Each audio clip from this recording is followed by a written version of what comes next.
Et on commence par un témoignage poignant, Fanny. Oui, le témoignage de Marie, 33 ans, mère de 2 enfants, qui vit en Bretagne. Elle a été opérée de l'appendicite à la clinique de Vannes alors qu'elle avait 10 ans. Et elle aurait été violée après cette opération. Violée par Joël Le Squarnec, un ancien chirurgien déjà poursuivi par une 60aine de victimes. Mais ce sont plus de 200 enfants qui pourraient être concernés, si on en croit des carnets retrouvés chez lui. Carnets dans lesquels les gendarmes ont donc trouvé le nom de Marie, qui n'avait pas de souvenir des faits. Moi, je me rappelle de mon séjour, de mon hospitalisation, mais sincèrement, en soi, le viol, je n'avais aucun souvenir. C'est vraiment quelque chose que j'ai occulté de la mémoire. Depuis que je le sais, je me pose énormément de questions. La première chose, c'était est-ce que ça a été réel, bien sûr. Comment j'ai pu occulter? Pourquoi? Donc les questions viennent. Je rencontre des personnes au quotidien qui m'aident dans ce travail. J'ai des sensations de viol qui remontent. Enfin, j'ai toujours des problèmes intimes avec mon ami. C'est plein de choses qui remontent, des regards aussi. Son regard, je ne me rappelais pas du tout de son visage quand on m'a montré le trombinoscope à la gendarmerie. Et de l'autre côté, il y a 2 jours, j'ai fait un travail sur moi et j'ai retrouvé un regard mais glaçant. Et finalement, on se dit que la mémoire est bien faite parce qu'elle nous protège pendant des années. Et le réveil peut être très douloureux, mais aujourd'hui, il est nécessaire.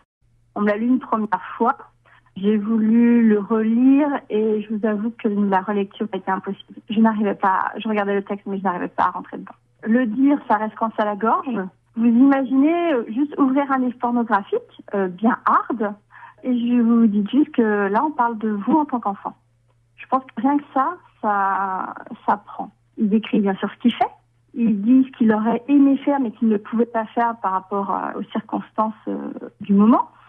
On voit la jouissance qu'il a à le faire, à l'écrire et, comme j'ai déjà dit, à le relire. C'est une perversion, c'est quelque chose qui est en continuité, c'est marqué, ça peut être relu. C'est pas un viol qui s'arrête le jour de l'acte, c'est un viol qui se revit pour lui en continu, quoi. Marie qui a sans doute été violée il y a 23 ans à Vannes par Joël Le Squarnec. L'ancien chirurgien est en prison depuis 2 ans et devrait être jugé en début d'année prochaine. Toute l'affaire et le témoignage de Marie sont à retrouver sur francebleu.fr. Et j'accueille maintenant Madame de Lavandera.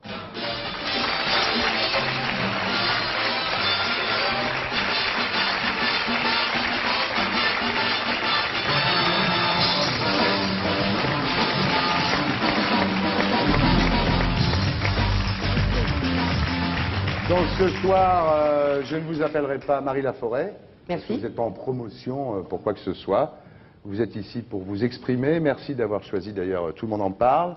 Je voulais dire à ce sujet, Thierry, tout à l'heure vous avez dit, si c'était pas moi, ce serait un autre et ce serait pareil. Je vous dis tout de suite, si ça n'avait pas été vous, je ne serais pas là. Merci, c'est gentil.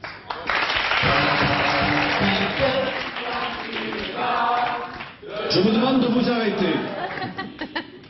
Bien, alors... Il y a 15 jours, sur ce plateau, Antoine Schuller, le fils de Didier Schuller, en compagnie du journaliste Jean-Paul Guillaume, est venu témoigner. Et d'ailleurs, depuis, ça a servi à quelque chose, parce que depuis, Didier Schuller est rentré en France et il a été incarcéré suite à la dénonciation de son fils. De l'actualité de la vraie, putain. De la vraie. Alors, effectivement, alors la presse a dit, en parlant de la dénonciation d'Antoine, qu'il était manipulé par Jospin, par les socialistes, pour faire du tort à Chirac. On a dit aussi qu'il était manipulé par vous. Alors, si c'est Jospin qui le manipule, on comprend, effectivement. Et si c'est vous, on va essayer de comprendre pourquoi vous l'auriez manipulé. Personne ne peut manipuler Antoine Schuller. Malheureusement, d'ailleurs, mais personne ne peut le manipuler. Vous allez nous expliquer interview ou vérité.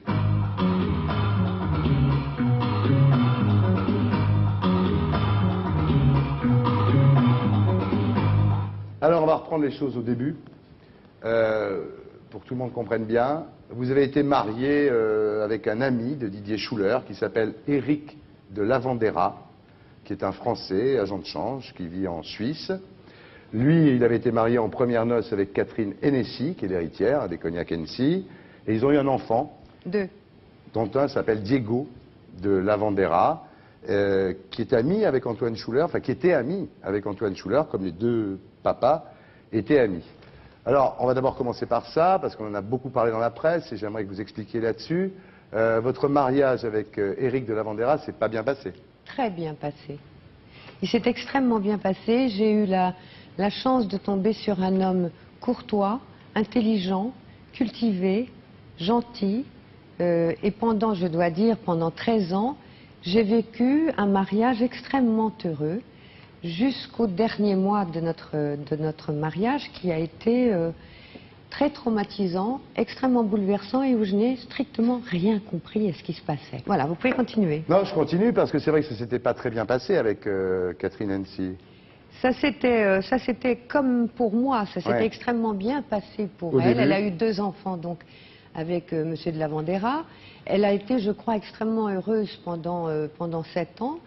Et brusquement, les choses ont dérapé pour elle. Elle a eu un accident sur lequel elle avait des gros doutes. C'est un accident de moto pour elle, ce sera un accident de voiture pour moi. À partir de ce moment-là, ses amis commencent à changer à son égard. Son mari l'a dit alcoolique, drogué, dépressif, dans une secte, et Dieu sait quoi. Et il va tenter de la mettre par la fenêtre. Ce qui fait que Catherine Hensi partira avec son sac à main, laissant ses 2 enfants derrière elle. Je suis persuadée moi-même, puisque je n'ai aucune raison de douter de ce que me dit mon mari, que effectivement Catherine Hensi est une folle furieuse. Ouais.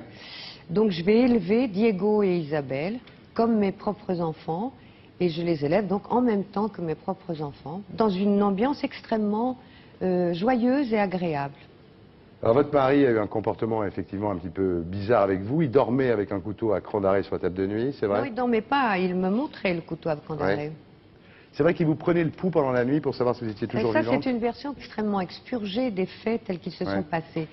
Comme s'en souviendra peut-être Nathalie Charon, puisque je faisais une couverture pour Votre Beauté, j'ai reçu, malheureusement, un portant de décor sur la figure qui fait à peu près 70 kilos en acier, et je l'ai pris juste ici. Donc, hôpital, scanner, on termine tant bien que mal l'interview, les photos comme on peut, de travers, avec un chapeau sur la tête, j'ai une tête comme ça. Et nous rentrons à Genève, et là, à ce moment-là, je commence à me sentir mal, vertige, nausée. Je vais à nouveau faire un scanner, et on demande à mon mari de ne pas me quitter parce que je dors 20 heures par jour, de ne pas me quitter parce que je risque de tomber dans le coma.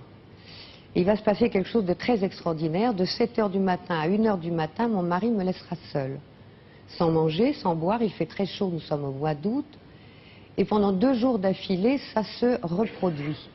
Et le deuxième soir, je suis interrogative et je mime quelqu'un qui ne bouge plus pour voir ce qu'il va se passer. Et mon mari arrive à côté du lit et simplement il pousse ma main.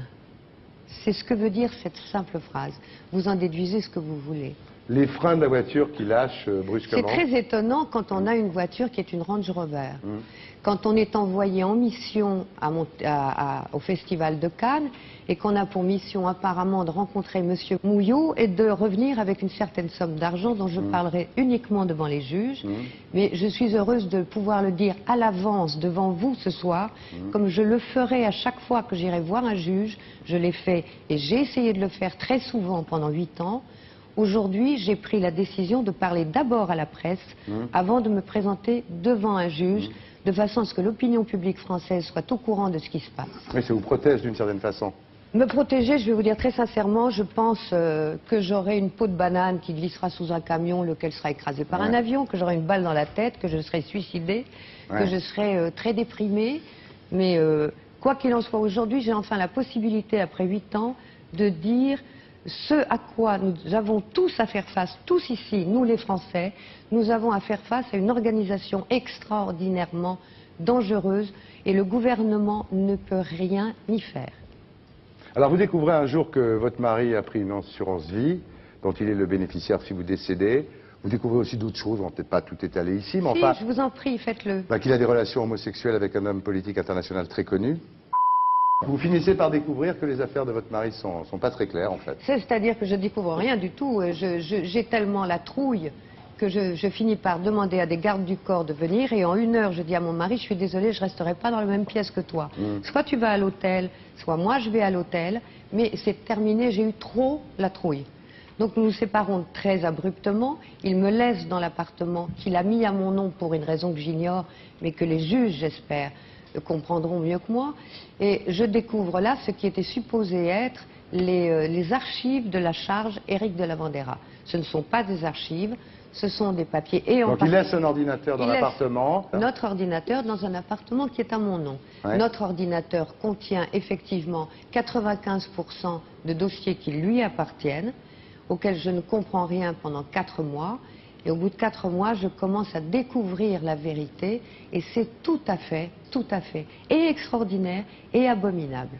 On a dit qu'il refusait de vous verser une pension alimentaire et tout ce que vous disiez, c'était justement pour le forcer à vous la verser. Alors, effectivement, j'ai demandé pendant 5 ans, il y a eu une demande d'annulation de mariage qui a été instruite.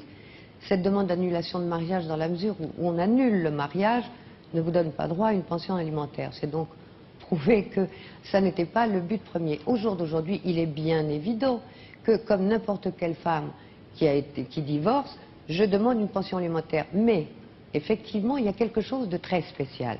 Je demande une pension alimentaire élevée, qui est de l'ordre de 30 000 francs par mois, avec un mari qui annonce environ 3 000 francs de salaire par mois. J'espère, avec cette demande, que le tribunal sera suffisamment dans l'interrogation pour se dire il faut faire une enquête sur les revenus de M. de la Vandera. C'est tout ce que j'espère en demandant aujourd'hui une pension alimentaire, c'est que le tribunal enquête sur les revenus de M. de la Vandera, et je tiens à dire au tribunal dès aujourd'hui que j'ai de quoi l'informer. Voilà, alors ce qu'il faut dire effectivement, c'est qu'à l'automne dernier, quand Diego de la Vandera se brouille avec son ami Antoine Schuller... Il ne se brouille pas du tout, c'est son père et M. de la Vandera qui disent « vous le foutez dehors immédiatement ». D'accord. C'est tout à fait différent. Et vous le recueillez, Antoine Schuller? Évidemment, il est en chaussettes sur le palier, qu'est-ce que vous voulez que je fasse? Alors, je l'ai connu tout petit, hein, Antoine. Et vous lui dites à ce moment-là... Je dis rien du tout. Vous lui dites pas la vérité sur les affaires de son père et de... Il sans doute, cela dit, moi je suis sur un dossier de divorce qui est en même temps effectivement une affaire d'État et non pas une affaire de pension alimentaire, comme on a bien voulu le dire. Et je lui montre mes dossiers parce qu'il est beaucoup plus calé que moi dans l'ordinateur. Moi, je suis vraiment une panique totale.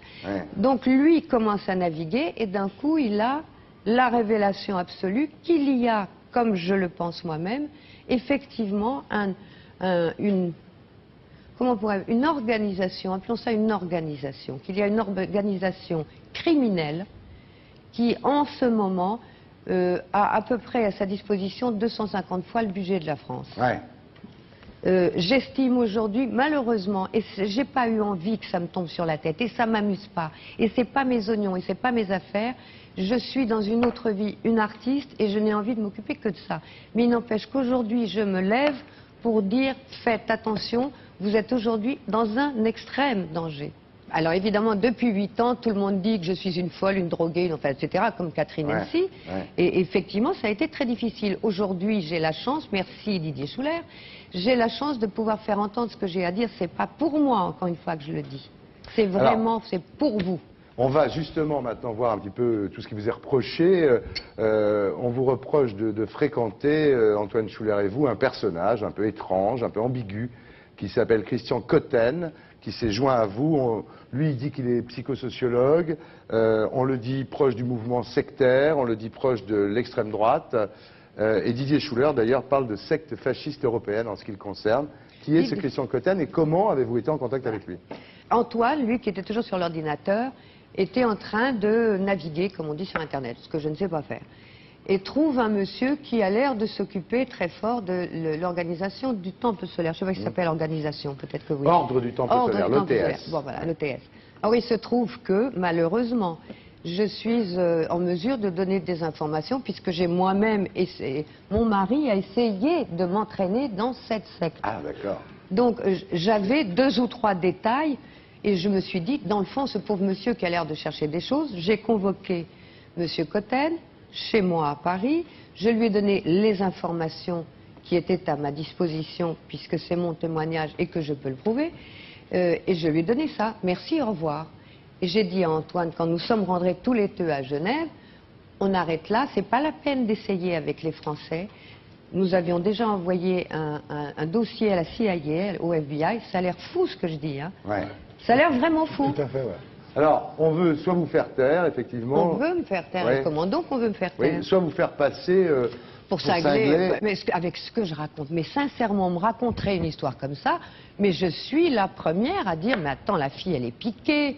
Elle est, attends, la vieille chanteuse, comme on dit dans je sais pas quoi, elle est malade, elle est en train de raconter. Sauf que quand même, quoi qu'il en soit, j'ai une masse de dossiers qui ne sont pas écrits par moi, c'est bien évident. J'ai une masse aujourd'hui, en l'espace de 3 jours. Une seconde. Il y a Internet. Je voudrais faire parvenir, s'il reste des juges en France, on me dit que Wisniewski est en train de donner sa démission, on me dit qu'Eva Joly donne sa démission, on a vu que M. Alphen a donné sa démission, mais dites-moi à qui on va parler, nous? À moi. Parler à la télé, je crois que c'est ce qu'il y a de plus Mais c'est sûr. exactement ce que je fais. Alors, Antoine Schuller dit lui aussi qu'il a reçu beaucoup de menaces, genre des coups de fil du genre faudrait faire attention de ne pas traverser Oui. en dehors des clous. Hein. Et on voit que c'est dangereux parce que lui a dit ça et son père, Didier Schuller, a déclaré si je me suicide, il ne faudra pas y croire. Il a déclaré ça avant de partir de Saint-Domingue. Oui. Donc on voit bien quand même qu'on est dans un problème mafieux, de toute évidence. Ouais. Non, pour l'instant, lui, il est dans un problème politique. Il est évident que ce qui s'est passé au RPR à ce moment-là, je n'en sais rien, c'est pas mon problème. Je ne connais pas Didier Schuller et j'en ai rien à secouer. S'il donne Chirac ou Pasqua, c'est son problème. Alors, Antoine Schuller dit que son père va parler du financement du RPR, mais qu'en fait, il ne parlera jamais des réseaux supérieurs qui contrôlent tout ça. Alors vous en parlez pas beaucoup, mais vous commencez à citer des noms. Vous citez le nom de Lavandera, on vient d'en parler. Vous citez le nom de Gobi et le nom de Mimran. Comment on veut des Français, nous? Et alors, c'est pas des Français, bien sûr que ce sont des Français. Je Je me voudrais fais, en rajouter 2. Ouais. Choubaïs. Ouais. Choubaïs. C'est français, ça aussi? Non, ça c'est russe. D'accord. Et Morishita, c'est japonais. Ouais. D'accord. Je tiens à dire aussi que bien heureusement, et d'une manière que je n'attendais pas du tout, depuis 2 jours à Genève, j'ai vu au moins 4 hommes d'affaires extrêmement sérieux, extrêmement importants, qui m'ont amené environ 25 kilos de dossiers. Ouais. Je ne suis pas seule. Ouais. Il y a derrière moi et autour de moi en ce moment des gens qui spontanément vont venir dire ce de quoi ils ont été les témoins. Expliquer l'affaire Elf, expliquer l'affaire de l'OTS. C'est la base, ça. Mais J'adore. c'est hallucinant Moi, cette histoire. j'adore. C'est fou, même moi. C'est-à-dire qu'en fait, au travers de ça, on a toute une méandre de choses autour. Enfin, Mais bien sûr. Ouais, mais c'est beau. Parce que Mais demande le attends, peuple, hein. mais cela dit, je prends un risque énorme en Oui. venant ici, en venant à dire tout ça.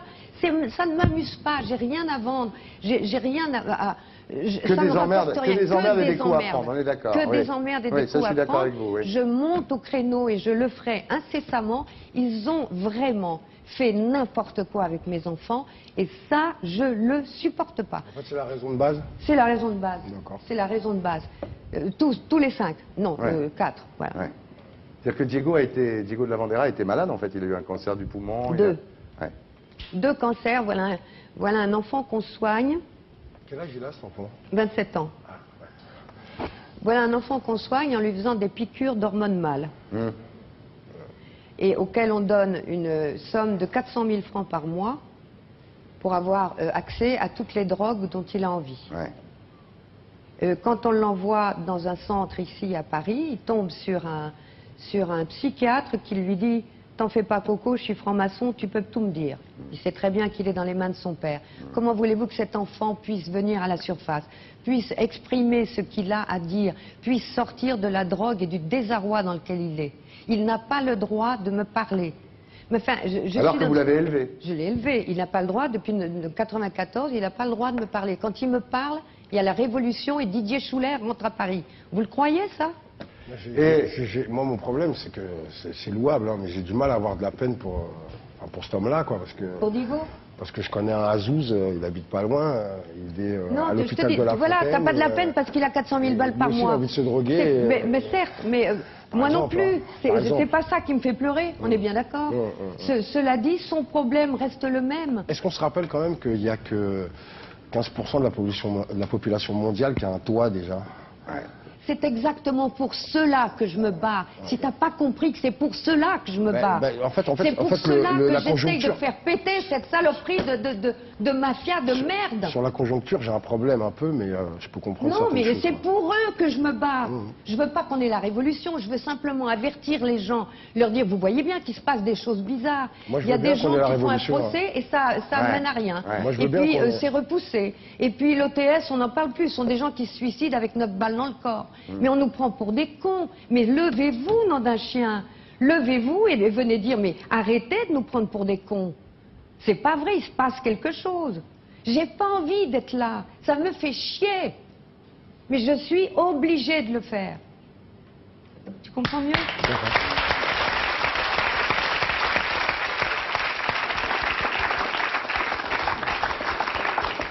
Je peux rajouter un truc petit personnel, bordel de mer, c'était Marie Laforêt quand même. Ouais. Ouais, voilà. Non, parce qu'il y a quand même un truc qu'on entend, moi qui m'a quand même marqué, et puis je pense qu'a marqué tous les Français, c'est ces juges qui démissionnent. T'es d'accord? Parce que les mecs, ils sont à bout, quoi. Ils sont à bout, ils n'en peuvent plus. Moi, quand je vais voir les juges, ils sont pas à bout, hein. Ouais.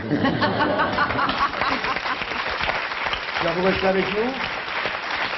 Très bien. Maud Julien, bonsoir. Bonsoir. Vous êtes né le 23 novembre 1957 à Lille.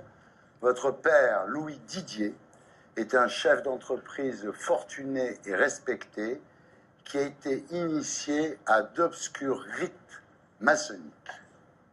En 1936, il a adopté une fillette de 6 ans, issue d'une famille pauvre, en imposant aux parents qu'ils ne cherchent jamais à la revoir. 22 ans après avoir pris possession de cette femme, qui s'appelle Janine, Louis Didier décide de lui faire un enfant. Cet enfant, c'est vous, Maud. 3 ans plus tard, Louis Didier liquide ses affaires et achète une grande propriété entre Lille et Dunkerque. C'est là qu'il entame la réalisation de son projet, faire de vous un être supérieur, faire de vous l'élu. Dès que la famille s'installe dans la propriété, vous n'allez plus à la maternelle, c'est Janine, donc votre mère, qui vous fait la classe. L'objectif est de vous préserver de la pollution des autres. À 5 ans, vous n'avez même plus droit aux récréations dans le jardin. Votre père vous dit, concentre-toi sur ce que tu dois faire. Le but de mon père, effectivement, était de faire de moi un surêtre. Il avait pour moi une mission capitale et pour ça, il fallait que j'ai un entraînement physique et psychique pour apprendre à ce que l'esprit soit plus fort que la matière. Ouais. Alors, votre mère, elle, Janine, est conditionnée depuis son plus jeune âge et elle n'offre aucune résistance. Elle dit... Monsieur Didier peut tout voir, un peu comme Dieu qui voit tout ce qu'on fait, quoi. C'est important de comprendre que tout ça, c'est le système de l'emprise. Bien sûr. Hein, et que le système de l'emprise, c'est quand même un ogre pour qui seul compte son monde mental. Ouais. Hein, les autres, ce sont soit des instruments à son service, soit des obstacles. Absolument. Alors, votre père, donc, vous prépare à sauver l'humanité qui, selon lui, est déchue. Alors d'abord, il va vous apprendre à contrôler votre corps avec ce qu'il appelle les exercices d'impassibilité. Alors, il faut rester face à lui sans remuer quoi que ce soit. Il dit, seuls les faibles ont des expressions. Oui, et puis les expressions, c'est ce qui va permettre aux autres, hein, donc dans le monde, il y avait les élus et les autres, les démons, et c'est ce qui va permettre, si vos émotions transparaissent, de, à ce moment-là, être à leur merci, et là, vous mettez tout le monde en péril. Voilà. Alors, ce qu'il y a, c'est qu'au début, vous devez rester un quart d'heure impassible, ce qui est très compliqué, en fait, parce qu'on a tendance à bouger son nez, sa bouche, etc. Tout dans ces cas-là, tout vous gratte. Hein. Bah oui, bien, voilà. Mais bientôt, c'est plusieurs heures. Oui, oui. Alors, autre faiblesse humaine que votre père ne supporte pas, c'est le plaisir. C'est-à-dire qu'il ne supporte pas, par exemple, les jours de fête, vous travaillez plus que les autres jours. Oui, parce que, je dirais, les terriens, entre de la vision de mon père, sont hypnotisés par ces fêtes, anniversaires, pour être manipulés. Donc, il faut absolument résister. Donc, les jours d'anniversaire, les jours de fête, il y a double peine pour justement avoir un effet de réaction, de colère contre ces jours-là, et pour ces jours-là, ne pas risquer de se faire happer par ce monde. Oui. Alors, le travail manuel fait aussi partie de l'enseignement, hein. 2 fois 2 heures par jour, vous devez pousser une brouette pleine de sable, ou alors transporter avec vos mains des sacs de briques. Quand il y avait des chantiers, mon père Voilà. devait faire des chantiers. Des chantiers dans la propriété, voilà. vous étiez. C'était important, ça devait faire partie de ma formation. Alors, pour votre père, l'étude de la musique est la chose la plus importante. Hein. Il dit les seules personnes qui sont sorties vivantes Des camps de des concentration. camps, c'est les musiciens. Voilà. Et Hein. comme on ne peut pas savoir à l'avance de quel musicien on aura besoin, c'est pour ça que j'ai dû étudier à peu près une dizaine d'instruments de musique. Oui, parce qu'en fait, bon, il y a le piano. Alors, avec la prof de piano, ça va. Alors, le prof d'accordéon, par exemple, il est terrible avec vous. Il vous insulte, il vous donne des gifles, il vous jette des bières au visage, il écrase ses cigarettes sur votre cuisse. Enfin, c'est déjà le... Ce qu'il faut toujours comprendre, c'est qu'un système d'emprise permet la réalisation de sous-systèmes qui Ouais. eux-mêmes vont générer des abus. Si je prends l'exemple d'une entreprise, il Ouais. vous suffit d'un seul supérieur abusif pour que les salariés Ça descend en chaîne. ils se sentent autorisés à agir et Voilà. par côté le plus sombre. Donc le système de l'emprise, c'est lui qui a généré tous les autres systèmes. Alors, par exemple, pour vous apprendre à nager, votre père fait construire un bassin en béton au fond du parc.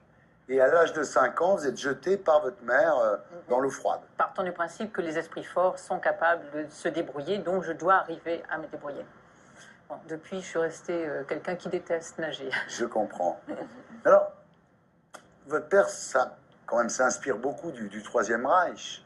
Alors, il détestait l'idéologie du Troisième Reich, mais en même temps, il était fasciné par cette capacité de la façon dont il formait les jeunesses hitlériennes. Donc, il fallait que je sois encore plus formée Que les Hitlerjugend. Voilà, Ouais. parce que si ce système revenait, il fallait que je sois capable de résister à la torture, que je sois capable... C'était toujours dans son idéologie de me rendre plus forte. Donc, il faut apprendre à pas dormir, Le sommeil étant une perte de temps aussi Oui. pour les faibles. Hein. à pas prendre de plaisir en mangeant. Donc, on vous donne du pain rassis. Alors, parce que l'alimentation molle, c'est pour les faibles et les mous. Et vous savez qu'il m'a fallu des années à ne pas culpabiliser en mangeant une viennoiserie. Ah oui, d'accord. 15 ans plus tard, c'était... Et alors, le pire, parce que là, c'est quand même très dangereux pour vous, c'est apprendre à tenir l'alcool. Oui. C'est-à-dire qu'à midi, vous buvez un verre de Ricard, un verre de vin blanc, un verre de rouge, un cognac. Et comme vous mangez très vite, parce qu'il ne faut pas perdre de temps, vous ingurgitez ça à toute allure. Et ensuite, vous devez être capable de tenir une arme, de marcher sur une ligne blanche qu'il a tracée dans le parc. C'est l'entraînement alcool et volonté. Ça. Voilà, c'est-à-dire que là aussi, comme l'esprit doit être plus fort, c'est-à-dire que même sous alcool, il fallait être capable d'être plus forte que le produit qui est ingéré. Et là, vous avez 7 ans, quoi. Ça commence vers l'âge de 7 ans. Alors, votre mère n'avait pas, même de temps en temps, en cachette de votre père, un petit geste tendre, un petit geste d'affection, non? Le monde mental que imposait mon père faisait qu'on ne pouvait rien faire en cachette. Même en cachette, il était là. Et puis à la cave. Alors là, quand même, la cave, c'est assez violent. C'est-à-dire qu'il vous réveille en pleine nuit, vous met assise sur une chaise dans une cave. Toujours pour pas bouger, mais le but, en fait, pour cette mission capitale à laquelle il me vouait, je devais être capable d'apprendre à circuler entre les univers. Apprendre à communiquer avec les morts. Il y a des rats tout autour de vous. Alors moi, je suis plus phobique et tétanisée par l'idée d'un rat qui puisse grimper sur moi que pour à ce moment-là, les morts, je m'en c'est pas ma préoccupation. Mais à ce moment-là, quand même, vous appelez la mort. Vous préféreriez être morte qu'être assise sur cette chaise, dans cette cave, au milieu des rats. C'est moins pire. Il y a le test de l'électricité aussi, c'est incroyable. C'est-à-dire qu'il vous demande de tenir un fil électrique, de prendre des décharges pendant 10 minutes. Quoi. Quand il y a la décharge, c'est ne pas réagir. Ça rentre, c'est toujours la même logique. Le monde de mon père était très cohérent dans sa logique. Dans sa folie, il était cohérent. Voilà. Et alors, un truc quand même, c'est le service de Louis Didier. C'est-à-dire que le matin, vous vous levez à 6 h du matin, faites plein de trucs, et ensuite, à 8 h, vous allez réveiller votre père, donc, et là, vous devez tenir son pot de chambre pendant qu'il urine, quand même. Donc là, c'est quand même... J'avais toujours des nausées et tout avec ces odeurs, et j'avais une sensation de dégoût. Mais ce qu'il faut comprendre, c'est que celle que je reprochais et qui se dégoûtait presque, c'était moi de ne pas être capable. Alors, quand même, le plus troublant, ce sont ces cicatrices sur les cuisses, sur la poitrine, dont vous ne connaissez pas l'origine. Ce sont des rites initiatiques, vous pensez? Ce qui est certain pour les médecins, c'est qu'elles n'ont pas été faites par des professionnels de la santé, ce qui exclut la thèse de l'accident. Vous ne le saurez jamais. Et j'ai bien peur de ne jamais le savoir. Alors là, vous pensez à vous suicider, évidemment, parce que bon, c'est insupportable pour l'enfant que vous êtes. Et ce qui est bizarre, d'ailleurs, c'est qu'il vous laisse lire des tas de bouquins. Alors, je dois au comte de Monte Cristo d'avoir compris que je n'étais pas folle, parce que quand le comte de Monte Cristo explique ce qu'il ressent dans sa tête, quand il est enfermé, mais là, moi, la prison, elle commence à s'ouvrir. Vous êtes le comte de Monte Cristo. Et là, petit à petit, une idée s'immisce en vous. Vous demandez, et si finalement mon père n'était pas cet être supérieur doué de tous les pouvoirs, et peut-être que ce qu'il raconte, c'est que du blablabla finalement. Petit à petit, parce qu'un jour, j'ose un premier tout petit mensonge. C'est ce que j'appelle un manuel de désobéissance muette. C'est-à-dire, je ne m'oppose pas à lui, mais je trahis un tout petit peu son enseignement. Et un jour, alors que votre père vous annonce une punition, vous attrapez un couteau et vous vous le plantez comme ça dans la main et vous vous versez vous-même le whisky sur la plaie en retirant la lame et en le fixant. Et là, finalement, vous dites, est-ce que c'est pas ce qu'il attend de moi? C'est ça qui est extraordinaire, parce qu'en fait, s'il vous a forgé comme ça, c'est peut-être pour en arriver là. J'ai croisé son regard et j'ai vu un éclat de fierté. Et cet éclat de fierté m'a plongé un coup de poignard dans le cœur, effrayant, parce que j'ai dit, mais je suis en train de devenir qui il veut. Un coup de poignard dans le cœur, effrayant, parce que j'ai dit, mais je suis en train de devenir qui il veut. Alors là, vous profitez évidemment d'être obligé de sortir de la propriété pour des cours à l'extérieur. Et quand vous arrivez dehors, ça c'est extraordinaire, il vous faut tout apprendre. Par exemple, comment fait-on pour dépasser quelqu'un sur un trottoir alors que d'autres personnes viennent en face de vous? C'est des choses très bêtes, hein, je veux dire. Oui, mais vous avez été obligé de réapprendre tout. Là, vous rencontrez Richard, donc, et votre père vous dit, de toute façon, dans 6 mois, je te payerai le divorce et tu reviendras vivre ici pour accomplir ta mission. Alors, vous divorcerez beaucoup plus tard de Richard, mais ensemble, vous aurez 2 filles, ce qui est plutôt une bonne nouvelle. Alors, votre père meurt en 1979. Alors, évidemment, là, vous avez le foie abîmé par l'alcool, évidemment. Bon, la dentition en piteux état, parce qu'il ne fallait pas aller chez le dentiste. Vous avez des tétanies, des évanouissements, des crises de panique. C'est-à-dire qu'après la mort de mon père, où je devrais plutôt être libéré, c'est là où il faut comprendre à quel point l'emprise est avant tout psychologique. Alors, ça a mis 10 ans pour vous reconstruire. J'ai mis 10 ans, un peu plus de 10 ans, pour arriver petit à petit à... Et vous êtes devenu psychothérapeute? Aujourd'hui, je suis thérapeute, oui. Voilà. Vous lui avez pardonné à votre père? Sur cette notion du pardon, personne ne m'a jamais demandé d'excuses. Donc, en revanche, ce qui est certain, c'est que je ne nourris pas de ressentiment. C'est pas tant mon histoire qui est importante, c'est comment une petite fille de 8 ans a été capable de commencer à s'échapper. Et si une petite fille de 8 ans a été capable de faire ça, que les personnes qui entendent autour de nous, elles gardent espoir, parce que ce qu'une petite fille de 8 ans a été capable de faire, d'autres peuvent y arriver. Merci de votre témoignage.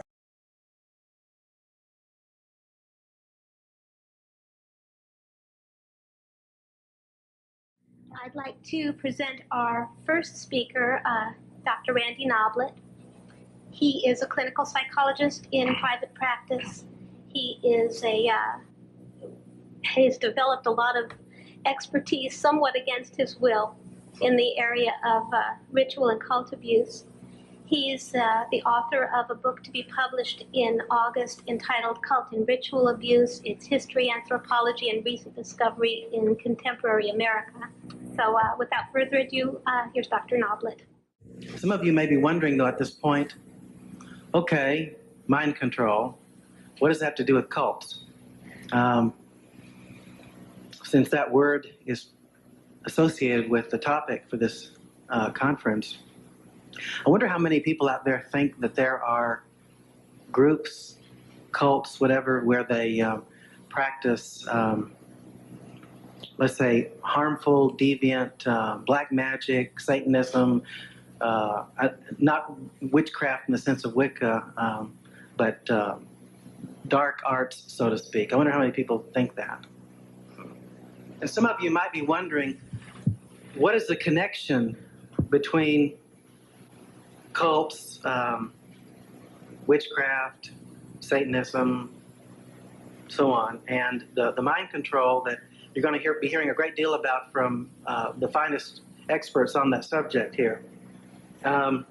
And that's an important point. And I'm hoping that if we accomplish one thing in this conference, it is that we get a clear sense about what is the connection, because there is a connection. But actually, this is an old story. And it's a story of trauma. It's a story of slavery.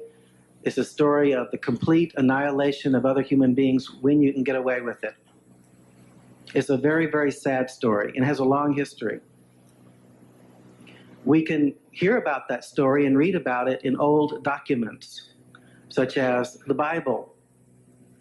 The Bible talks about children passing through the fire. It talks about horrible things happening. And of course, many people may have just thought, well, that's kind of an interesting story, you know. What does it mean? What does it mean that Aztecs and that other Mesoamericans would flay people on an altar and consume their heart? What's that all about? Well, my argument is there's a thread that goes all through this. And if we want to go back in time, we can go all the way back to the worship of nature, shamanism, and so on. Trauma has always been viewed throughout history as a way of creating altered states of consciousness. Trauma, there are a variety of ways to create altered states of consciousness. Obviously, you can meditate, you can do hypnosis, you can listen to drums pounding and they'll kind of carry you off and they'll drift a little bit. But nothing really exciting happens. Nothing very impressive happens. It's my belief that many, many years ago, people learned that if you traumatize a person in a certain way, you can create the God that you worship. And so for that reason, many early religions, many very old religions included trauma in their worship. In fact, there's a book out, some of you may have seen it, it's called God is a Trauma. And it's particularly about some of the Gnostic traumatic practices that went back into ancient times. But we can carry this back even further than, say, the ancient times, ancient medieval times, back to, again, shamanism. Now, it's hard really to understand shamanism in detail now, the ancient version, because, again, many of these practices are pre-literate. We have no way to know exactly what people did. We just see these examples, for example, in the Mayan temples, and we know that these buildings were probably used for these purposes. But it's a little easier to understand it if we look into the shamanistic practices of modern times. For example, I wonder how many people here are familiar with the sun-gazing dance, or the sun dance, as it's called. Some of you are, okay. Well, this is still practiced in North America. Some of you may have seen the movie that came out some, I guess, 20 years ago, A Man Called Horse. And in the movie, I thought it was totally fictional, because I didn't think you could ever get anybody who would agree to be lifted up but with hooks stuck in their pectoral muscles. I didn't figure a big line would establish with people waiting to do that. And I assumed it was totally fictional, but as it turns out, I was doing some reading on shamanism, and I read a modern day account, and I saw photographs of them doing the sun dance now, the sun gazing dance.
again, the idea is very simple. And I'll be talking about this more when I get into more programming in particular. To me, this is where programming begins, where people perhaps learned accidentally that the use of trauma and other kinds of ritual acts can produce dissociated states, can produce dissociated identities. That is, you can produce the deity. And many villages may have wanted to have their deity there, and it may have been a great honor for some child to go through these horrible procedures so that the village could have their deity right there with them. Well, through time, these practices passed through some changes, but not a whole lot. Many of you are probably aware of the mystery cults that existed around the Mediterranean during the ancient and up until the medieval times. Many of these involved traumatic rituals as well. And so now we have many people making allegations that some of the modern day remnants of these mystery cults, that is the fraternal organizations of modern times, engage in this kind of behavior as well. There are also many other pre-industrial cults. There's an excellent book by Oki, an African juju high priest, who writes about the traumatic ordeals that were used in his West African community on people, and he describes the dissociation that also occurs there. So these things are happening now. Now, some of you may wonder, though, okay, this makes sense, it's logical, and somewhere in there Satanism is a part, too. We hear so much about Satanism. Certainly, there must be some, I mean, where there's smoke, there's got to be something to that. So where's the connection with the U.S. government and other governments and CIA and military intelligence? I mean, doesn't this really sound awfully far-fetched? Well, we can go back to the Hellfire Clubs of England and Ireland in the 1700s, and we see a very clear connection there between governments, powerful members of governments, and bizarre, occult, or satanic, whatever you want to call it, dark kinds of activities. As many of you probably know, Ben Franklin was a visitor of the Hellfire Club in London, or outside of London. Additionally, the organization that was established in the outskirts of London was actually created by Sir Francis Dashwood, who shortly thereafter became the Chancellor of the Exchequer of Great Britain. In other words, he would be the equivalent of the Secretary of the Treasury. We're talking about top-level government. He was a personal friend to George III. I mean, very high-level government-type individual. And this was an individual who was carrying on in his residence bizarre practices that included blasphemous religious acts, bizarre sexual acts, and so on. Well, this is where we see a rather obvious beginning connection between governments and bizarre occult and other kinds of procedures like that. Aleister Crowley is another individual where we see a very clear connection between occultism, possibly Satanism, and governments. Crowley, of course, was involved with the British intelligence, as many of you know. And from men, we have this marriage made in hell, so to speak. In any case, there is a clear connection between the use of trauma in a ritualized manner and the development of dissociated individuals, the individuals that are coming forth that we're seeing nowadays clinically. We have many survivors who will be here telling their stories. We also will have some mothers who are protective mothers who are doing their best to try to protect children in extremely abusive environments. And they're finding out that the government, who is supposed to protect them, is doing just the opposite. We'll have time to talk about that as well. This is one of the great tragedies, is that something horrible is going on, but the people that we all should be able to trust to help us don't seem to be doing their job. And that is why it is my belief that we must have a citizens' movement to correct this terrible wrong.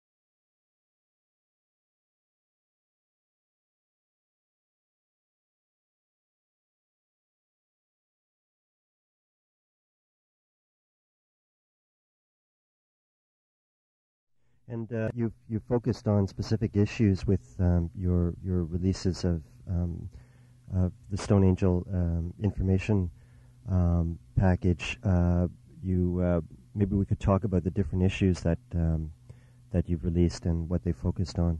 Yeah. Initially, it was and personal descriptions of having gone through cult ritual abuse. And then we began to realize that a great percentage of the survivors had also been involved in Masonic cult ritual abuse. Their grandfathers were Masons or Shriners, again, in different parts of the country. And we started looking a lot more closely at that because it seemed to be a common thread. Mm-hmm. And once the presidential hearing had been conducted in Washington in 1995, and the survivors of childhood mind control experimentation came forward with their testimony, and that became part of the public record, we were then able to we were then able to publicly come forward with the information about the mind control experimentation that had been described by certain survivors, and the military connection began to come in there. And again, the Masonic was also a common thread. Research has been conducted by Dr. Stephen Kent, a sociologist at University of Alberta, on cult practices, deviant religions, and it is the focus of his work that the Masons seem to be the secret society who come up over and over again whenever cult practices are disclosed by survivors or investigated by researchers. We certainly brought the Masonic information forward, and we paid for that in lots of ways. The mind control experimentation wasn't addressed directly at that time. There were private conversations about it that went on at the gathering. I put a few small advertisements in the Globe and Mail, notifications about the upcoming conferences, and just the 3 or 4 words describing it, the Masonic connection generated phone calls and letters from survivors across Canada who described themselves as being Masonic survivors living in terror. And they were invariably the daughters of Masons or Scottish Rite Shriners, the daughters of Masons. And they began describing, again from all across Canada, memories of what could only be described as mind control experimentation. So those fragments began to come forward back then in November '94. Now, there was some public statements about the Masonic involvement in ritual abuse in the media at the time of the conference or shortly after, which they had a chance to respond, and they denied all the allegations that were being brought forth. Has there been further responses from the Masonic Lodge since the conference, and what or any further communication? There was a really well organized, what I can only call it, an attack by the Masons when the January portion of the conference was coming to the media's attention. And I'm going to speak about Thunder Bay because there was a great deal of media coverage here in the city about it. There was a fax campaign where the then Premier Bob Rae received faxes from Masons all over the province denouncing what the Stone Angels were doing in Thunder Bay. I had messages left on my answering machine at that point, day after day, from Masons and wives of Masons in northwestern Ontario, including a call from the wife of a Mason up in Moose Factory, and also the publisher of a newspaper in Dryden who refused to print the notice about the conference itself because her husband was a Mason. So she chose as publisher and editor of the regional newspaper to not let people in that part of northwestern Ontario that there was such a gathering. And there was a big public outcry by the Masons that they were not allowed to come and attend our conference. And we were very explicit and very clear about Masons not being allowed to attend. Registration was closed to survivors and therapists and service providers. That's who it was designed for. And I received a series of calls from two particular Masons over a period of time here in Thunder Bay. One of them was a retired policeman, Peter Toohey, who also went on television denouncing what we were doing. And at that point, I was fairly naive. I didn't have access at that time to all of the information that was available throughout primarily U.S. publications, who had also been asking questions about the Masons. So I was operating in a bit of an information vacuum at the time. And I had come across some information stating that the Scottish Rite in the United States funded, out of their charitable donations, research on schizophrenia.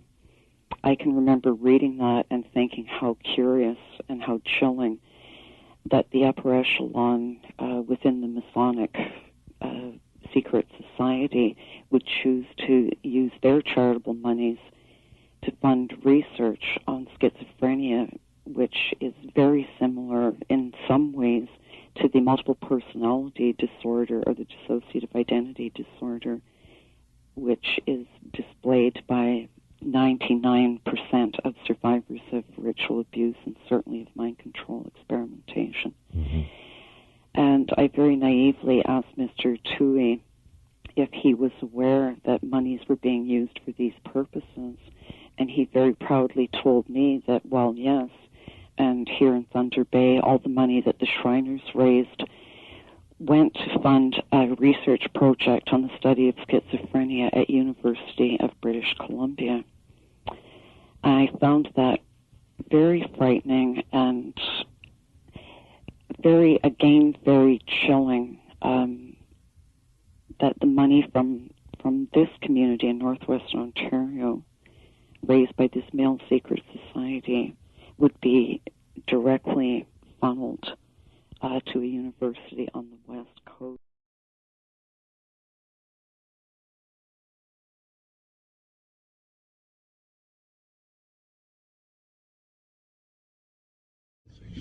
Between the years of 1957 and 1984, I became a pawn in a government scheme whose ultimate goal was mind control and to create the perfect spy, all through the use of chemicals, radiation, drugs, hypnosis, electric shock, isolation in tubs of water, sleep deprivation, brainwashing, verbal, physical, emotional, and sexual abuse. I was exploited unwittingly for nearly 3 decades of my life, and the only explanations given to me were that, quote, the end justifies the means, and, quote, I was serving my country in their bold effort to fight communism. I can only summarize my circumstances by saying they took an already abused 7-year-old child and compounded my suffering beyond belief. The saddest part is, I know for a fact that I was not alone. There were countless other children in my same situation, and there was no one to help us until now.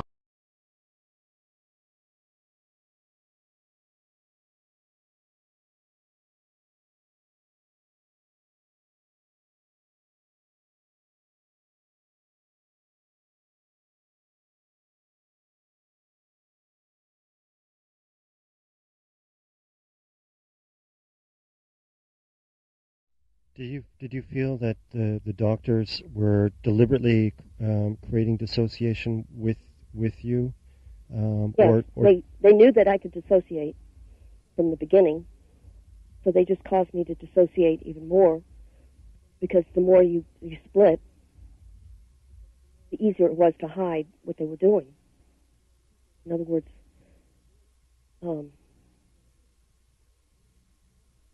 you can only split, they can't make you split. They can't make you dissociate. But they can create the circumstances that they know you will, if you're able to dissociate, you'll do it. like the trauma I just described, like sending me out to a Masonic lodge for a party. They would send me out, and you knew something horrible was going to happen. I mean, they knew something horrible was going to happen to me. They knew that I would split, that someone would be created just to take whatever happened that night. And probably that's all they would do. And then they would go back and, go to sleep, become dormant. And these are the shadows that I was talking about that have integrated. Once they gave me the memory of, say, that experience, then they integrate. But so they create circumstances to make you split and split and split. And the more you split, of course, the less chance you have of ever healing. The more crazy you're going to sound if you ever do go to a psychiatrist or a therapist, because there was always that chance that I might get away from them and seek help from someone other than the good doctors that I knew already. There was always that chance, so they had to make you seem as crazy as possible. And of course, the more alters you have, the more bizarre you're going to seem to people. I would remember first the incest stuff, the stuff at home. And then it would gradually go from that to the ritual stuff. I went to a couple of Masonic parties at a lodge that was located right near the research building. It was a research building for animal experiments in New Orleans, and it's still there, as a matter of fact.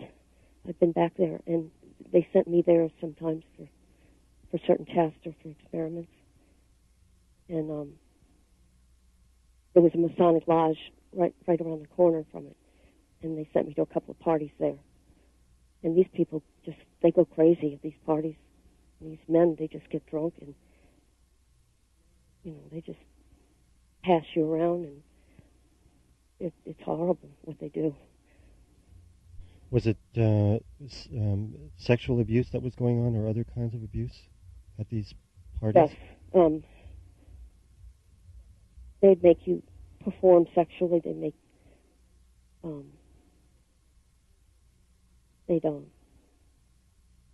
you watch other people perform. I mean, they would have everything you can imagine, even bringing in the animals. And you had to watch, it's just as bad as having it done to yourself. Sometimes watching is just as worse. I mean, just as bad. Watching it being done to other children? Or? Yeah, especially if it's people younger than yourself. You're a child, and you have to stand there and watch a little kid who's half your age being tortured or raped or whatever.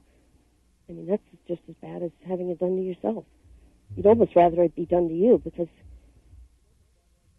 I don't know, because of you know what it's like, and you don't want to watch it. And then they would give you the choice, well, you can take her place. And then you'd have to make the decision whether it's going to be you or her. And if you decided not to do it, well, then you have to live with the guilt that it happened to someone else because you decided not to do it.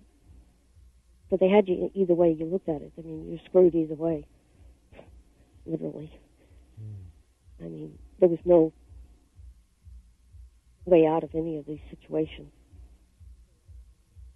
And when you remembered this lodge, did you make attempts to verify if it was where it was? And yeah, we went there. Mm-hmm. We went to the lodge and talked to people. It's not a lodge anymore. It's a public health building, actually, now. But yeah, we talked to people that had been there, and they said, yeah, it was a Masonic lodge at one time. So Valerie and I went there. We went to Camp Nichols.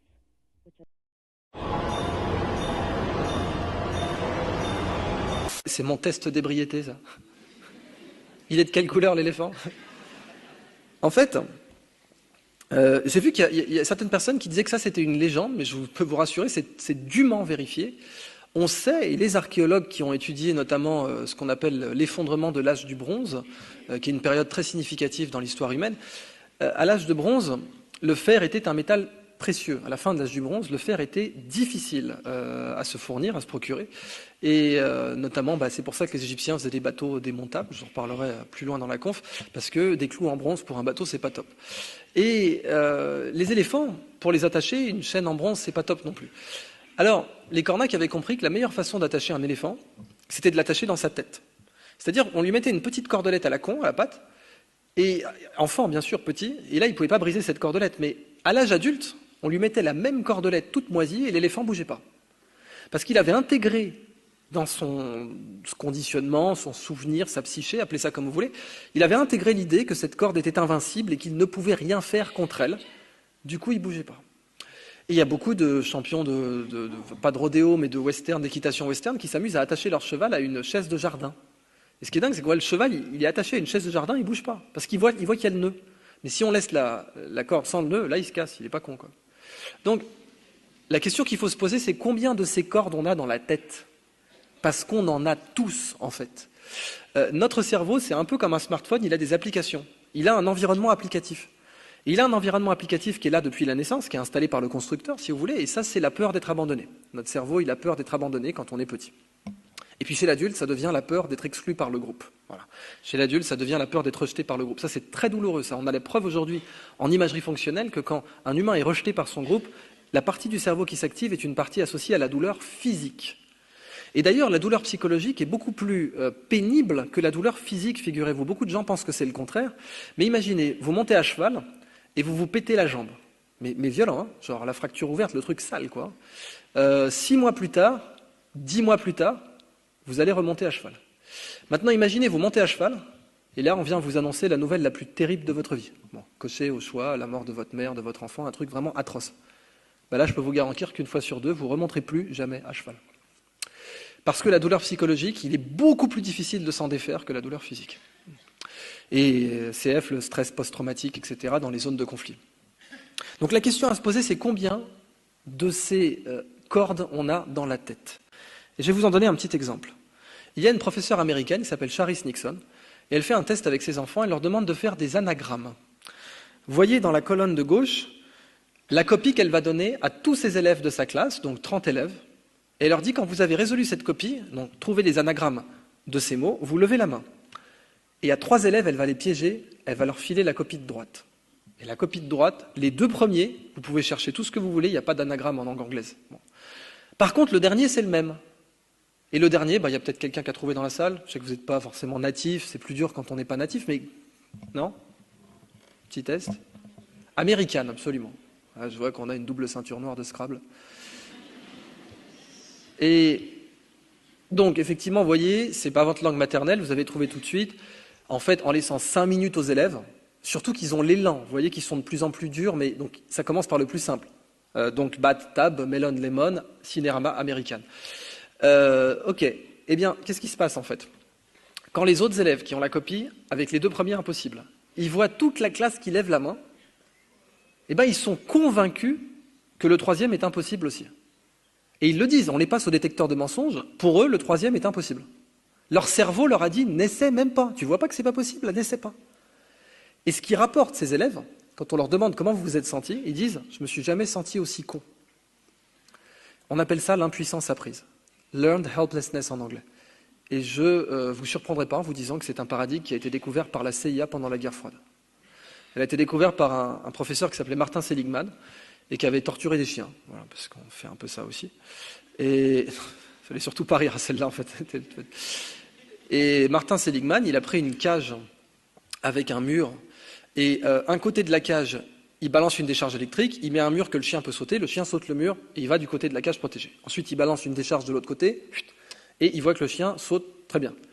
Ensuite, il est vraiment salaud, il balance des décharges des 2 côtés. Et une fois que le chien il s'est rendu compte qu'il ne peut plus rien faire, il se prostre, il accepte son destin. Et là, quand on ouvre la cage, il ne sort pas. Impuissance apprise, il ne sort plus. Je suis bien là.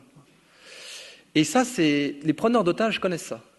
Les FARC, par exemple, étaient réputés, typiquement, quand ils avaient des otages dans la jungle, vous ne pouvez pas les garder dans une prison, vous allez devoir marcher tout le temps. Donc qu'est-ce qu'ils font? Ils font répéter à leurs otages, les yeux bandés et les mains dans le dos, je suis seul, je suis seul, je suis seul, je suis seul. Des milliers de fois par jour. Vous devez répéter pendant toute une matinée, je suis seul, sinon vous prenez un coup. Et ça marche super bien. Parce que c'est connu que les gens n'essayent pas de s'évader après ça. Impuissance apprise. Il est tout aussi connu que plus les gens connaissent ce phénomène à l'avance, plus ils y sont résistants. C'est un peu pour ça que je fais ces confs. Je pense pas que vous allez vous faire kidnapper par les FARC demain, mais... Non mais, pour être tout à fait honnête, j'ai décidé d'écrire mon bouquin parce que le professeur Seligman, on ne savait pas qu'il avait participé au programme de torture de la CIA. On ne le savait pas, ça a été révélé plus tard. Et il faisait partie de l'American Psychological Association, qui est une super association, qui est très bien, qui souffre aucun reproche, mais il était un membre éminent de cette association, et on a toutes les preuves aujourd'hui qu'il a participé à un programme de torture de la CIA. C'est là que j'ai voulu faire mon bouquin. Je me suis dit, quand même, c'est un petit peu abusé, ça, non ? On pourrait parler des neurosciences pour le grand public, parce que s'il y a des gens qui font du travail pour voir comment manipuler les gens, ça serait pas mal qu'il y ait des gens qui fassent du travail pour essayer de les informer. Et c'était un peu le sujet de ce boulot. L'impuissance apprise, testée à l'école, ça marche super bien. Et le pire, c'est que quand il y a un échec scolaire, on ne peut pas dire si l'échec est dû au fait que l'élève est bête, on va dire une déficience cognitive, ou si c'est parce qu'il croit qu'il est bête. Pour le savoir, il faudrait mettre l'élève en imagerie cérébrale. On ne peut pas avoir une IRM par école aujourd'hui. Peut-être que demain on pourra.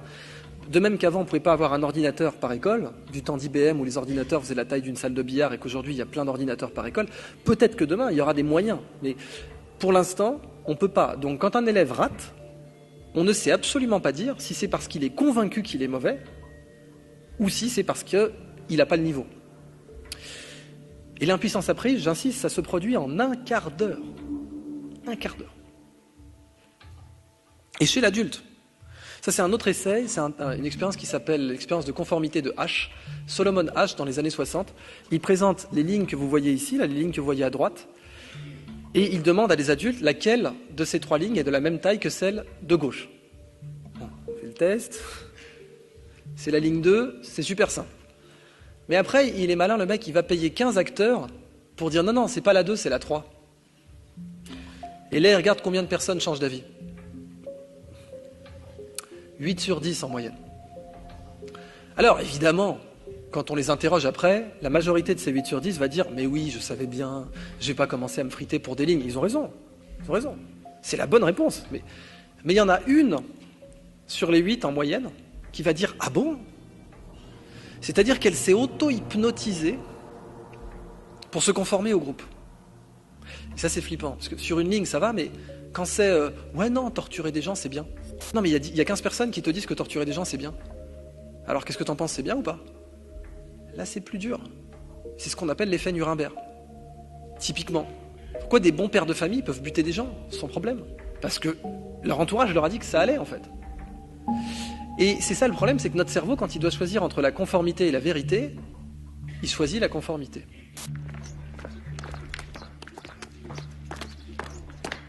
Et ça y est.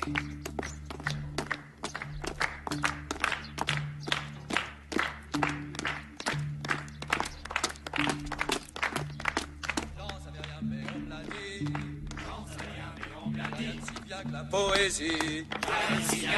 Gauche, gauche, gauche, droite, gauche, gauche, gauche, droite, gauche, halt!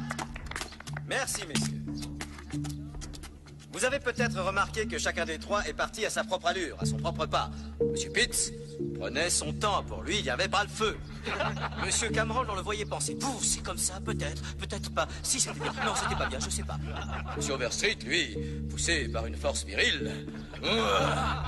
On sait, ça suffit. Et soudain, ils ont tous marché au pas.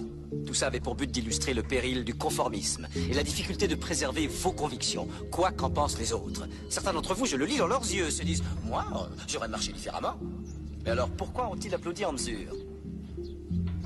Nous avons tous besoin d'être acceptés.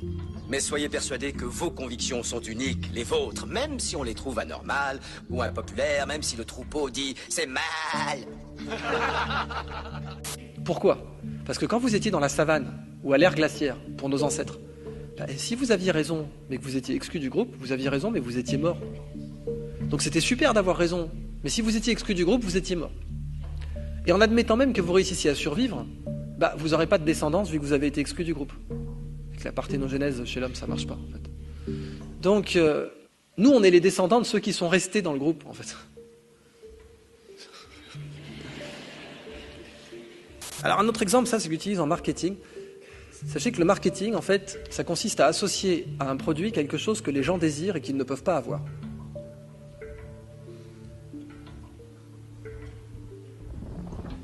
Vous voyez le côté vicelard ou pas, là ?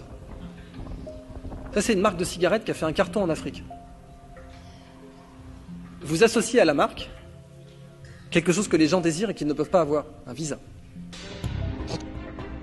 Vous vous moquez de moi ? Elle a marché du tonnerre, cette marque. Bon, vous voulez vendre une bière, vous mettez une jolie blonde. Le cerveau se dit, j'ai acheté la jolie blonde quand il achète la bière. Inconsciemment, c'est ça le truc. Et comme boire la bière va pas rassasier sa soif de jolie blonde, il va en racheter une après. Vous avez remarqué que c'est une dame qui rigole.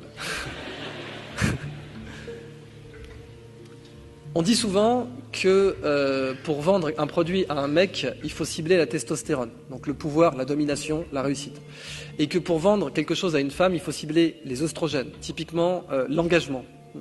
Par exemple, quand Cacharel veut vendre un parfum à une dame, il l'appelle promesse. Plus qu'un parfum, une promesse. Alors, si on en revient à des expériences de conditionnement dont l'objectif est de se libérer, vous avez entendu parler de l'expérience de la prison de Stanford, ou pas. Et pourtant, tout le monde devrait en avoir entendu parler parce que c'est une expérience extraordinairement intéressante. Très controversée à l'époque, qui ne respecte pas la règle numéro 1 de la doxa scientifique actuelle, c'est-à-dire ne faites pas partie de votre propre expérience. C'est censé être la règle numéro 1, ne faites pas partie de votre propre expérience.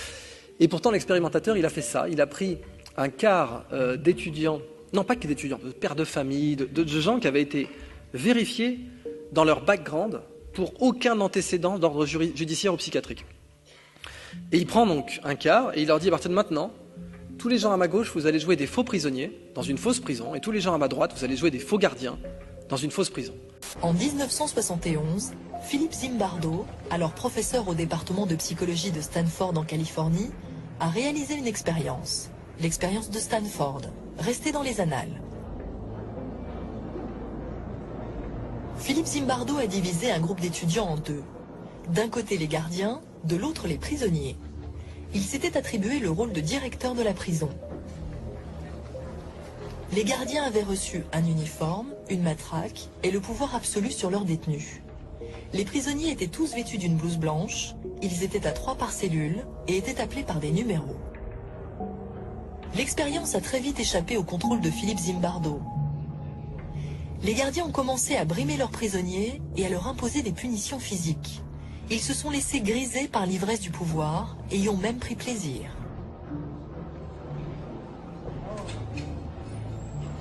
Ils n'ont fait preuve d'aucune empathie pour leurs camarades. Ils ont même été jusqu'à forcer les détenus à nettoyer les toilettes à main nue. Les gardiens rationnaient la nourriture et privaient les détenus de sommeil. Les prisonniers étaient totalement épuisés. Les gardiens se montraient particulièrement cruels la nuit car ils pensaient ne pas être surveillés. Philippe Zimbardo pense que les gardiens se sont laissés séduire par la notion de hiérarchie et d'autorité. Il ne faut pas oublier non plus le phénomène de groupe. Parmi les gardiens, aucun n'a remis en question le comportement de ses compagnons. À aucun moment ils ne se sont sentis personnellement responsables de leurs actes. À l'origine, l'expérience était prévue pour durer 2 semaines. Mais Philippe Zimbardo a été contraint de l'interrompre au bout de 6 jours seulement. Il avait pourtant sélectionné avec soin ses participants. Les étudiants avaient tous été considérés comme tout à fait normaux et pas particulièrement enclins à la violence. C'est l'environnement qui les a rendus méchants. Les spécialistes du comportement appellent cela l'effet Lucifer. Pour Philippe Zimbardo, le comportement des soldats américains en Irak présente des similitudes avec l'expérience de Stanford.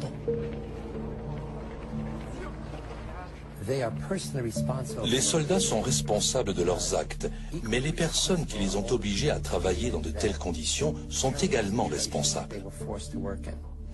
Les autorités américaines n'ont cessé de répéter aux soldats que les Irakiens étaient tous des terroristes potentiels. Si l'on en croit Philippe Zimbardo, le fait de se sentir menacé en permanence peut pousser des soldats à commettre l'irréparable. Dans une situation extrême, on perd parfois sa capacité d'empathie. La plupart des gens sont capables de commettre des atrocités quand les circonstances l'exigent. Mais on refuse de voir la vérité en face. On s'imagine tous être du côté des gentils.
This is one of Keys.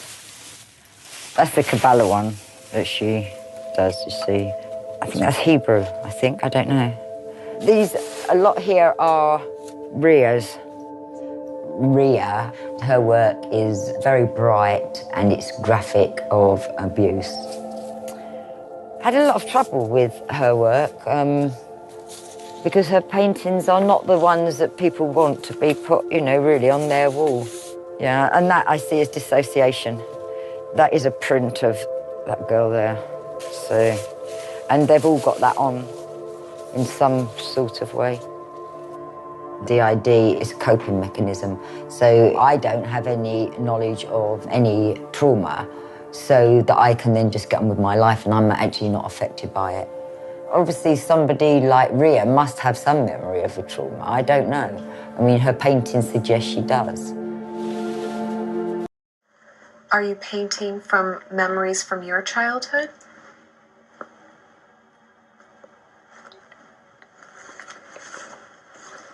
Yes. These things happen. And children get hurt.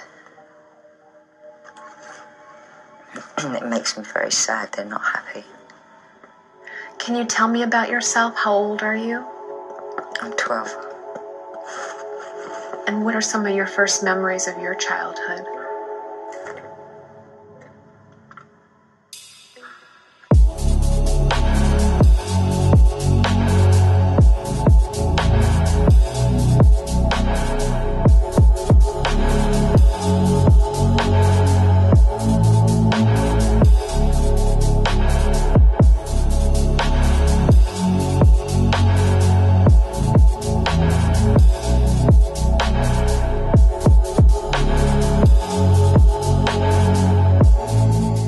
Kim Noble est une artiste peintre anglaise.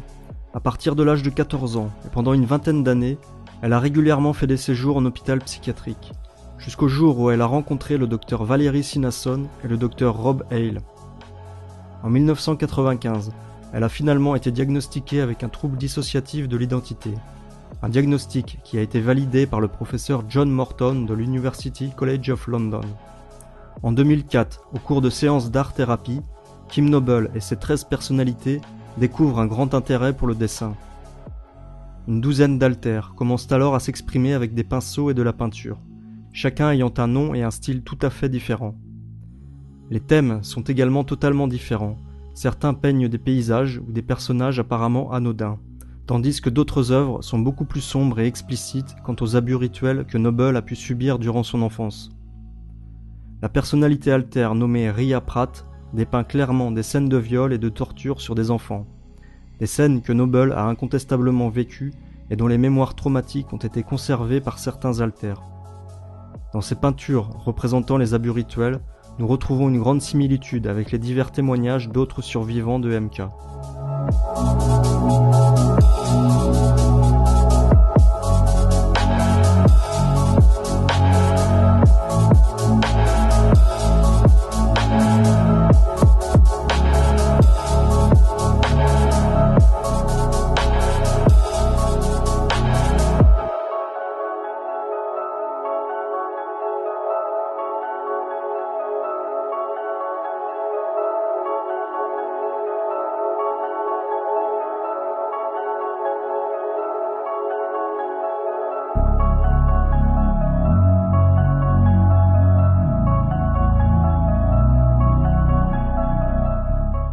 Les peintures de la personnalité altère qui, clé en anglais, méritent une attention toute particulière. Comme son nom l'indique, cet altère expose dans ses peintures des éléments clés de cryptage, c'est-à-dire des protocoles et de la méthodologie quant à la programmation MK. Son tableau, intitulé 7 Levels, 7 niveaux, décrit de façon détaillée 7 étapes pour la conception d'un esclave monarque. À savoir que la personnalité principale de Kim Noble n'a aucune connaissance en matière de programmation MK et ni même avoir subi des abus rituels. La production 7 Levels est construite en strates horizontales représentant différentes scènes. Le processus décrit se lisant chronologiquement du bas vers le haut. Nous allons ici nous appuyer sur 3 versions de 7 Levels produits par l'Alter Key afin d'illustrer au mieux sa description.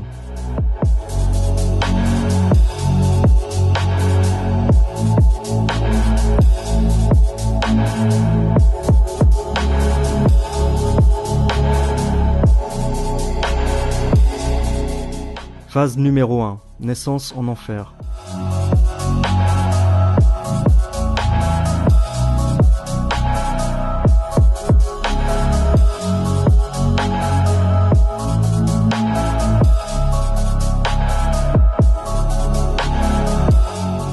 Cette scène représente clairement l'enfer, le cadre où l'enfant va naître, une famille vouée à Satan, Lucifer. C'est le début du processus de programmation MK. Nous pouvons lire plusieurs mots inscrits dans cette scène. Deep, profond, Satan, dark, sombre, no help, pas d'aide, blood, sang, death, mort, all around, tout autour, et no life, pas de vie, mais aussi hell, enfer. Dans cette scène, il y a 2 représentations du diable personnifié, avec des cornes et une fourche ainsi que des croix chrétiennes inversées qui confirment le caractère satanique des lieux. Des corps rampants sont représentés, ainsi qu'une femme semblant être en train d'accoucher ou d'avorter. Un serpent et un dragon sont également représentés dans cette scène.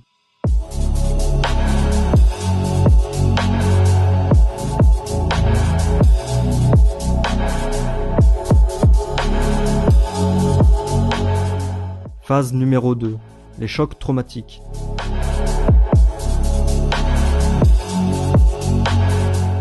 Cette scène représente les multiples tortures que subissent les petites victimes du MK Monarch. Cette étape consiste à infliger des sévices extrêmes au sujet pour créer les états dissociatifs nécessaires à la programmation. Dans cette partie de la peinture, au moins 28 enfants sont représentés. Au sol, 13 enfants sont réduits à l'état d'esclaves et marchent à 4 pattes en file indienne. Au centre de la scène se trouve une table ou un lit sur lequel un sujet est allongé avec des fils reliés à la tête et à ses mains. Un dessin qui représente certainement les tortures à l'électricité. 2 personnages poussent ce qui semble être des brancards sur lesquels sont allongés des enfants.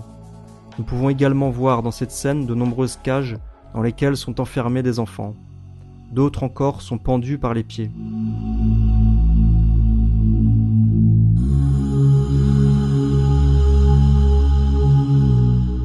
Les violences sexuelles ne sont pas représentées dans cette scène, mais on les retrouve d'une manière très explicite dans les peintures de l'Alter Ria Pratt.